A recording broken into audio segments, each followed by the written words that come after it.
Police Chief Art Acevedo, and then also that dedication of the helicopter. We're going to take a breath for a second and do some Hollywood headlines, which will be really fun here. Jane Fonda's career will be celebrated at the Golden Globes next month.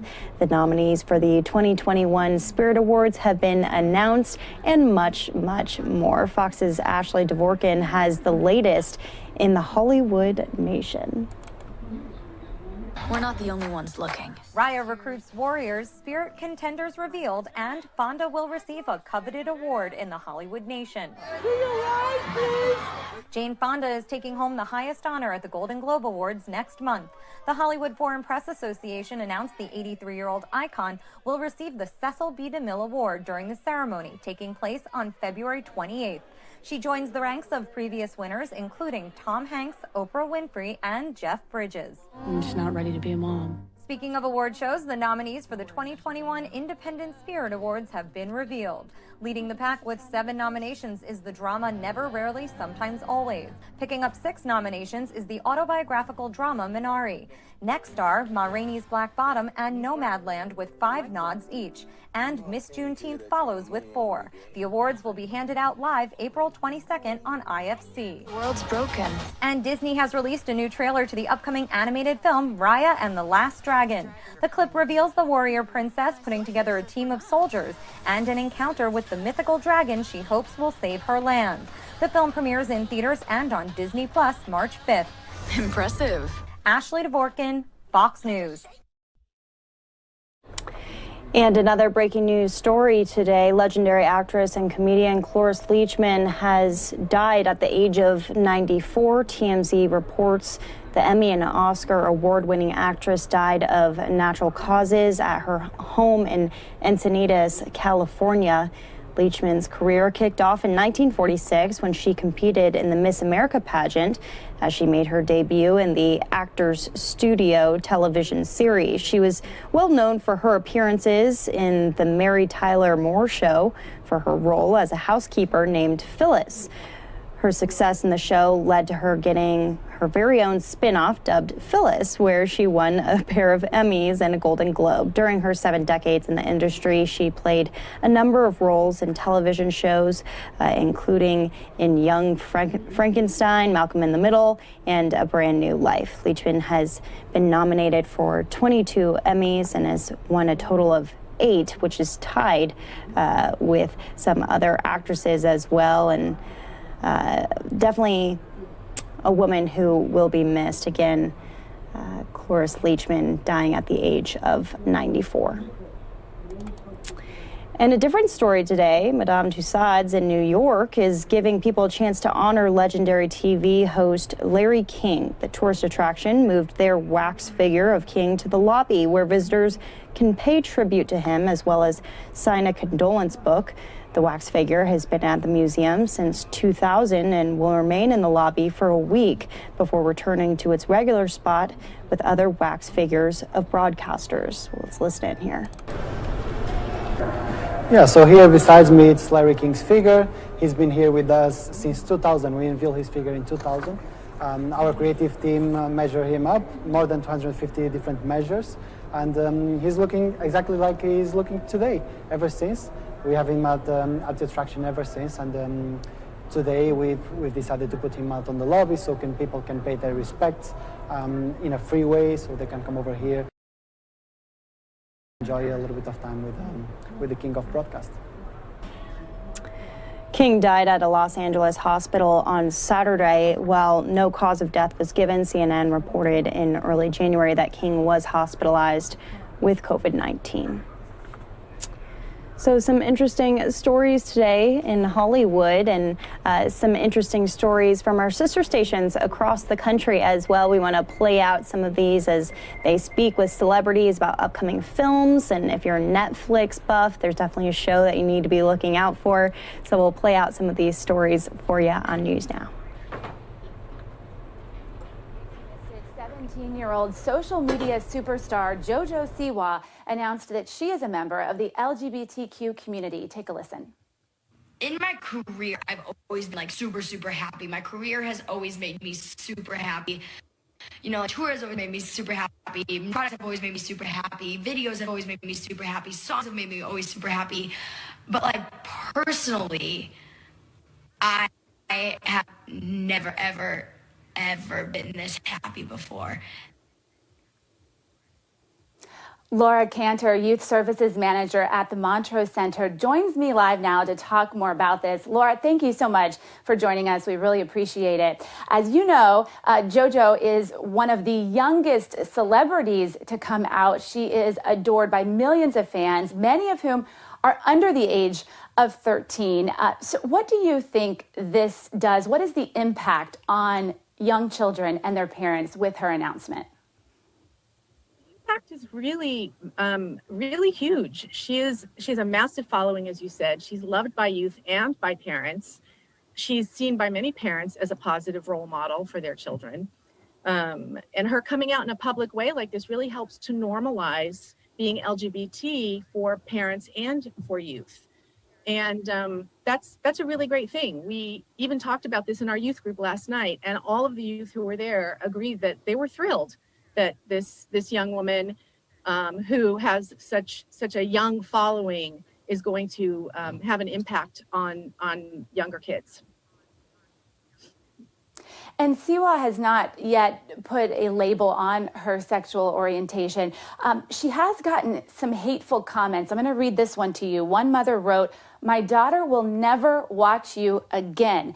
For kids who are 7, 8, and 9 and are straight and have never even heard LGBTQ terms before, how would you suggest parents talk to their children about her announcement? Really important that parents and adults that have access to children and work with children, including educators, talk about JoJo and about being LGBTQ in a way that normalizes it, just like anything else. You know, a lot of youth don't know where to turn when they're being bullied. I have a story who was being bullied in her class, was afraid to go to her teacher because she said, "I don't know where my teacher stands on the issue." So because she didn't know if her teacher was a safe person to talk to, she didn't say anything about the bullying, and the bullying went on. So it's really important that youth know that they can turn to the adults in their lives to get help and support. And it also needs to be normalized, because you never know when your youth is LGBTQ. You don't know always. So, you know, if you're saying negative things to a child about it and then they need to come out, it's going to be much harder for them. Family acceptance, the acceptance of a parent and loving adults in your life is the most important factor for resilience for LGBTQ youth. And I believe JoJo mentioned to Laura that her mom knew for years that she was gay. Do you suggest if parents do suspect something or if they sense something, should parents bring it up with their children, or do you wait for the child to come to you? There's a path that you navigate together with your child. I think that if your child's not ready and you sense something, I think the best thing to do is to make sure you have books in your house that are LGBTQ inclusive books. Make sure that when you talk about it at dinner, you watch shows together that have LGBTQ characters. Make it a normal thing, make it safe, so that when the child is ready to come out, they know, I can talk about this with my parents. Laura Cantor with the Montrose Center, thanks so much for your time this morning. Really appreciate your thoughts on this topic and hearing from a voice like yours. Thank you. Have a great day. Nearly on everyone's New Year's list is to get healthy and stay healthy. A new docuseries explores the keys to staying healthy while aging. Writer and director Daniel Kennedy, along with nutritionist Rosa Contreras-Cesada, join us this morning to talk about this. Good morning to you both. Hey, it's great to be here with you. Daniel, this docuseries is streaming currently on Amazon Prime. You've got it broken up into episodes where you look at several countries: Israel, Japan, India, Mexico, the continent of Europe. What motivated you to start this project? Well, it's really a personal motivation because people would say cancer runs in my family because my grandmother died of cancer when I was 8 years old. Her 3 kids, my uncle died of pancreatic cancer. My dad had 3 types of cancer. My aunt died of cancer. My dad eventually died of heart disease. And so I really want to say, is that my destiny? And is that what I'm passing on to my kids and hopefully in the future grandkids? Or is there something that we can do to not live a long life, you know, because my dad made it to 81 years old, but to live a healthy long life? And healthy long life expectancy is only about 69 years. So the last 10 years of life are spent with pain, suffering, and crushing medical bills. And experts around the world, like Dr. Michael Greger, Dr. T. Colin Campbell, we did interviews in Shanghai, at University of Delhi. What we found was that we have more to do through lifestyle to keep well than medicine can do for us. And so healthy long life is really an empowering trip around the world. You get to meet people like these men in Sardinia that are 100 years old, still working in the fields. And we went to Japan and met this 100-year-old woman who just, you know, emitted joy. And that's what we found, was that healthy people are also happy people. And Rosa, you take part in the Mexico episode, is that correct?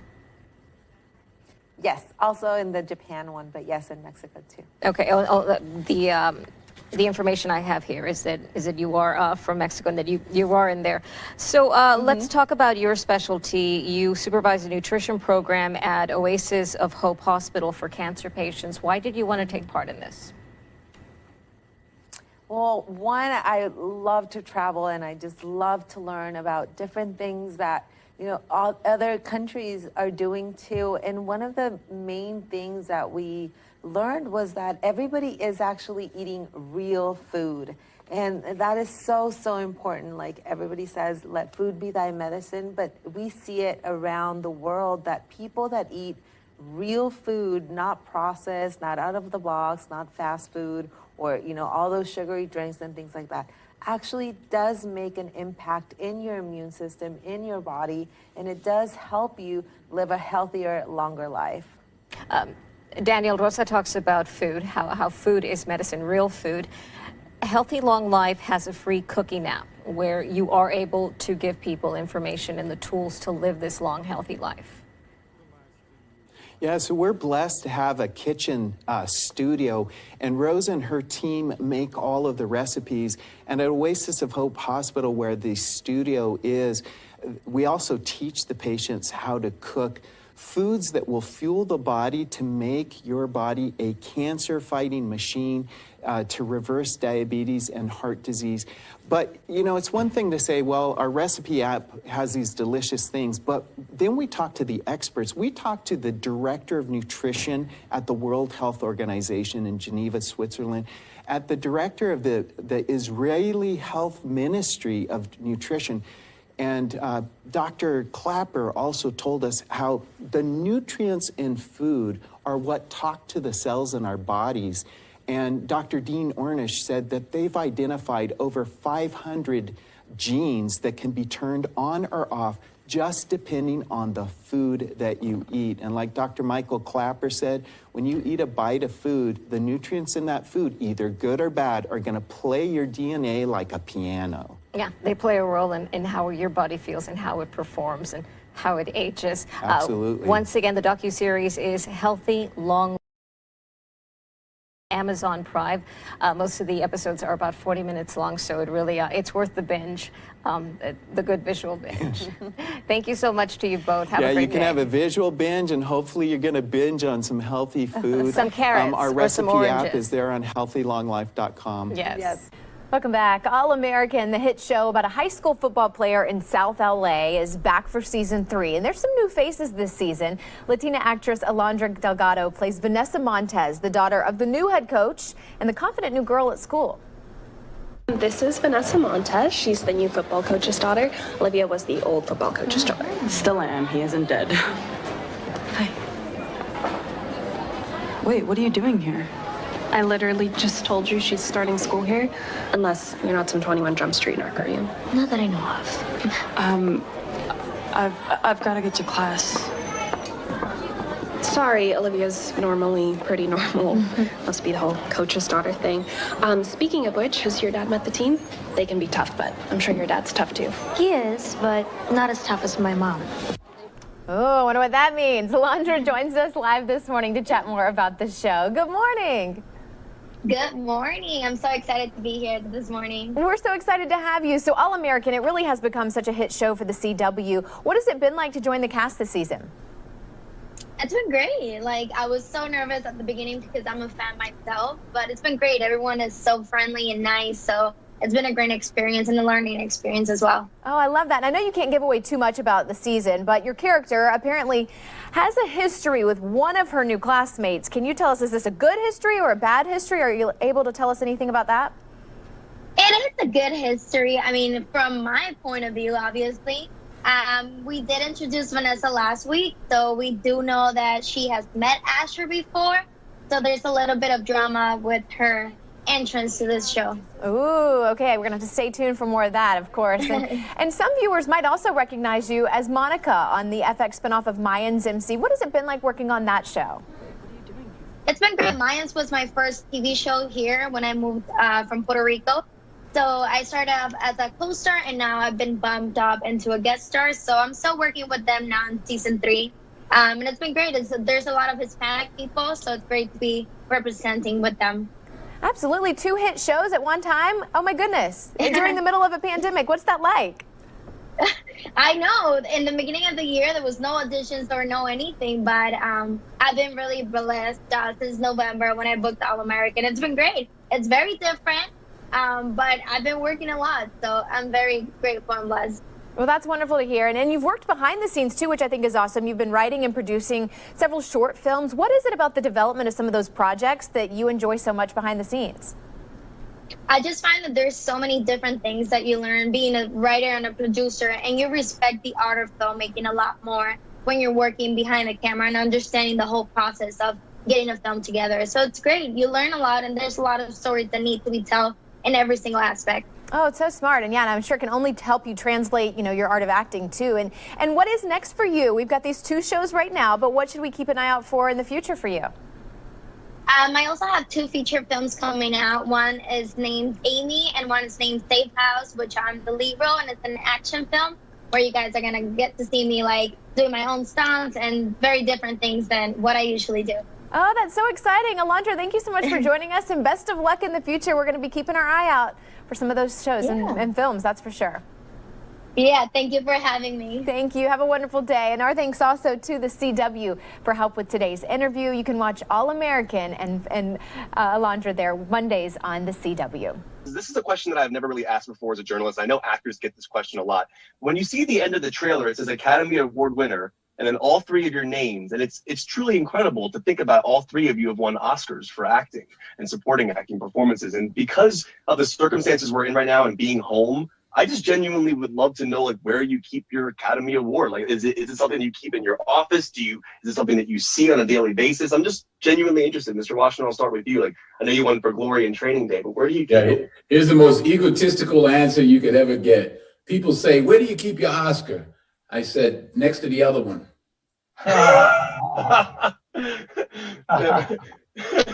And they're lonely. Rami, for you? Where do you keep yours?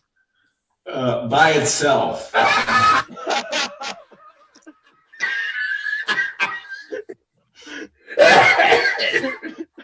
Jared, what about you? The dumbest thing is that I honest to God don't know where it is right now because I've moved and I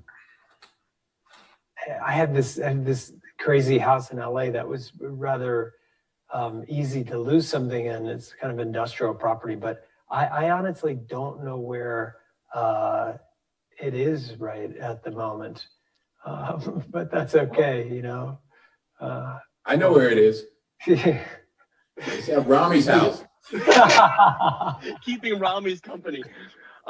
So this is something that I found interesting about the film, and this is something I've always found interesting about filmmaking. It's the little things about the performances that genuinely make them. It's the things you remember. And Jared, like throughout the film, you mentioned food And that stuck with me. Your character mentions like jalapenos and pineapples, and he mentions potato skins. And those were all things that I, as an audience member, gave me insight into who your character was.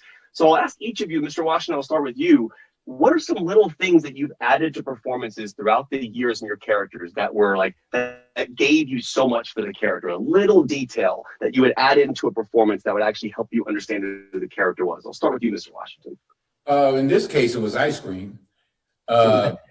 In Roman Israel, I was talking earlier, you know, I wore shoes 2 sizes too big, which changed everything about, you know, as both as Rami and Jared know, sometimes it's something you find on the inside, sometimes it's a handle you find on the outside. And Rami, for you, characters that you played, you made something like Freddie Mercury. Was there a little thing you added to him that kind of helped you find him, a detail that the audience would be like, oh, that's a little detail, but it was important to you? There were certain things that I heard about how, you know, the way Freddie would get dressed before he got stepped on stage that were private things, but maybe they helped. I think it's a culmination of a number of little nuances like that. Couldn't pick just one, but that was always interesting to me. Yeah, I think the hundreds of little things. That's pretty much, it's a funny title of a movie because you can keep kind of putting into a question about the movie or an answer. And the food, I appreciate you reminded me of that. Yeah, I guess maybe I was hungry on set. I love those little details. Well, thank you guys for talking to me today. This was truly an honor to talk to all three of you. In an homage to Man on Fire, one of my favorite movies of all time, I wish we had more time. I really do. What's your relationship with reviews, in the sense of, do you read reviews? Do negative ones help you for future projects? Like, what is your relationship with reading reviews, like on Euphoria or a project that you're on? Well, it's kind of like a newer thing for me because I wasn't getting very many reviews with Casey Undercover. You know what I mean? I don't think they were too interested in that one. But it is nerve-wracking, I think, to a certain extent. I remember when Euphoria first came out, it was so recent after we just wrapped that it was already starting to come out, and it was really great because it was like I was still so emotionally raw and connected to Rue as if she was like still on me. So anything that was like anything that was negative felt like an attack to Rue, and I felt protective of her, you know. I would echo what Zendaya was saying. I think journalism is very important. It's crucial in our business, and so I'm into that. But at the same time, coming from a whole different industry, it's always been like personally, it's always been the same. So no matter if I had a great game, it'll always be I'll be Denzel's son had a great game. So it's the thing, good or bad performance, it's Denzel's son that did it. So, you know, when I'm able to, if that ever escapes, then maybe I'll pay attention more. But I don't pay attention because this is always, I'm related to somebody. Mystery. The unknown. It's what supports the tension of a relationship. You're angry. No. The what if factor. Marie. What if there's someone who loved them better? I actually hadn't seen Euphoria prior to watching Malcolm and Marie. After I watched Malcolm and Marie, now I'm on episode 6 of Euphoria, and I'm blown away by it. And I'm genuinely interested to know, with Rue's arc and kind of her drug addiction element, and then Marie being sober since she was 20, I'm wondering what Rue gave you and her arc gave you that could help you understand Marie's reason to be sober and kind of the former drug addiction there. But 2 different people. We're just curious if they informed each other. Right. I think they do in some ways kind of share the same lineage to a degree. I think, you know, Sam wrote them both kind of as different aspects of himself. But obviously one is a teenager, one is a grown woman. And I think that also one is in her sobriety journey and one is not. And I think that is a huge difference. And, you know, Rue, I think, is in a place in her life where she doesn't really have the emotional vocabulary to explain or deal with pretty much anything that is going on around her, and can't ever really articulate anything that she's feeling. Whereas Marie has all the words in the world to explain exactly how she feels and why she feels that way. And I think it's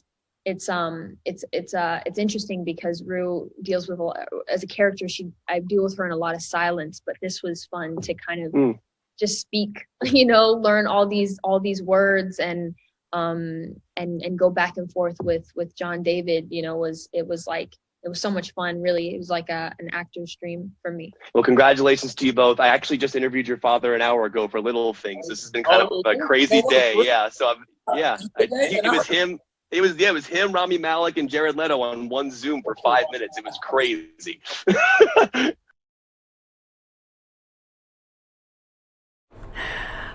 They're having too much fun. I can't believe they get paid to do that. All right, I have one last story for you today, and I believe it's still trending on Twitter right now. Halsey has announced that she is pregnant. That's going to do it for our Hollywood headlines. I'm just going to end it right there. That's all you need to know. Everyone knows Halsey, and now everyone knows that she's pregnant. And we appreciate you being here with us on NewsNOW from Fox. If you liked our little Hollywood headlines, tweet at us at NewsNOW Fox.